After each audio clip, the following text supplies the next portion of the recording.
사실 사람들은 말도 안 되는 일을 당했을 때 보통 자기보다 강한 사람보다 자기보다 약해 보이는 사람한테 화를 내기 쉽죠. 누구나 강약 약강하기 마련이랄까요. 마동석 같은 아저씨 앞에서는 분노 조절이 잘 되다가도 가만히 있는 놀맹이한테는 괜히 화풀이하게 되지 않나요?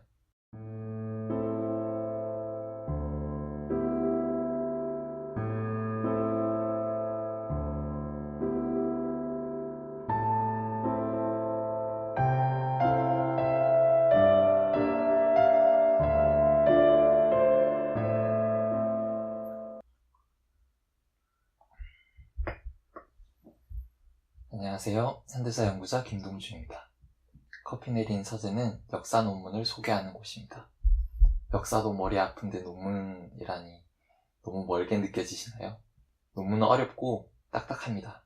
하지만 잘 볶아내고 곱게 갈아내리면 다 같이 즐길 수 있습니다. 신선한 논문으로 내려서 따뜻한 역사 한 잔 맛있게 전해드리겠습니다. 감사합니다. 오늘 소개드릴 논문은 최보민 선생님의 1925년 예천 사건에 나타난 반영평 운동의 함의입니다. 이 연구는 일제시대 경북 예천에서 일어난 사건을 다루고 있어요. 큰 사건이었죠. 예천에 살던 농민, 노동자 수백 명이 백정 출신 사람들을 집단으로 폭행했습니다. 백정이라 하면 조선시대의 소, 돼지 잡고 고기를 파는 일을 하는 그런 사람들을 부르던 말인데요. 당시에는 그런 일을 천하게 봤던 때라서 대대로 차별을 받았죠. 이런 차별이 구한말 즈음에 금지되긴 하는데 세상이 금방 바뀌지 않잖아요. 그 이후로도 차별은 계속됐습니다. 얼마 전인가요? 그 스카이캐슬에 예서 엄마도 자기 아버지가 선지 팔던 사람이라는 걸 들키고 부끄러워하고 주변에서도 수근거리잖아요.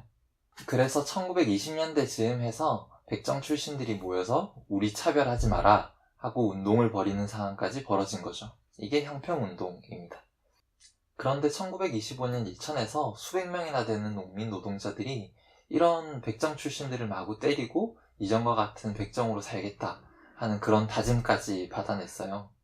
왜 그 사람들은 백정 출신 사람들을 공격했을까요? 그리고 이 사건은 우리에게 어떤 메시지를 전하고 있을까요? 왜 이런 끔찍한 일이 일어났을까? 역시 백정에 대한 차별의식 때문일까요? 그런데 단순히 차별의식 때문이라고 하면 갑자기 수백 명이 몰려가서 두드려 패고 막 그러진 않을 겁니다. 최보민 선생님은 이 사건이 을들의 전쟁이었다고 말합니다. 식민지 조선에서 약자들끼리 피를 흘렸단 말이죠. 그 이유를 알려면 이 폭력 사건의 당사자가 누군지 들여다봐야 할 것 같습니다. 1925년 8월 예천을 휩쓸었던 수백 명의 농민, 노동자들. 이들은 어떤 사람들이었을까요? 당시 법원 자료를 보면 그 사태에 가담한 사람들의 이름, 나이, 직업, 주소 이런 걸 확인할 수 있는데요. 몇몇만 살펴볼까요? 남홍세, 30세, 농장 인부로 일했고요. 육태경, 36세, 마차 끄는 일을 했고, 명용이, 36세 날품팔이였습니다. 가난하고 불안정하게 살고 있는 사람들이었던 거죠. 그럼 공격받은 백정 출신들은 어땠을까요? 가축을 잡고 고기를 팔던 백정 출신들은 차별에서 벗어나려고 새로운 직업을 찾아 나섰습니다. 농사도 짓고 장사도 하고요. 예천 사건이 일어난 1920년대쯤 되면 부자가 되지는 못해도 대부분 조그맣게 농사도 짓고 일해주고 돈도 받고 하면서 살게 됩니다. 그런데 문제는 생각지 못한 곳에서 터집니다. 백정 출신이 일반민의 일에 뛰어들기 시작하다 보니까 농민 노동자들이 먹고 살려면 백정 출신들이랑 경쟁을 해야 됐던 거죠. 게다가 가난한 농민일수록 그리고 힘없는 노동자일수록 백정 출신과의 경쟁은 죽느냐 사느냐의 문제가 되어버렸습니다. 그 위기감은 아마 엄청 대단했을 겁니다. 여러분들이었다면 어떤 생각이 들었을까요? 사실 사람들은 말도 안 되는 일을 당했을 때 보통 자기보다 강한 사람보다 자기보다 약해 보이는 사람한테 화를 내기 쉽죠. 누구나 강약 약강하기 마련이랄까요.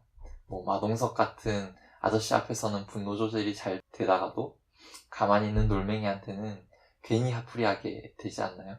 결국 식민지 조선에서 약자였던 농민 노동자들도 생계의 위협을 받게 되니까 또 다른 약자인 백정 출신들에게 몽둥이를 휘두르게 된 거죠.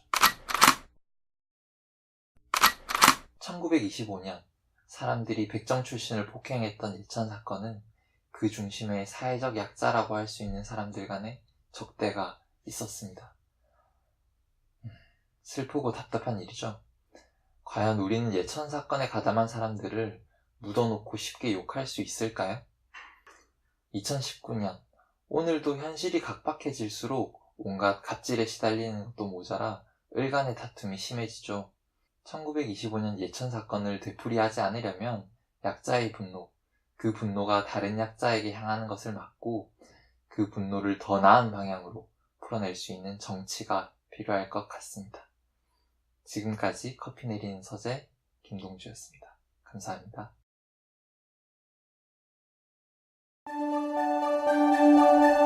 좋아요, 구독하기 눌러주시면 땡큐.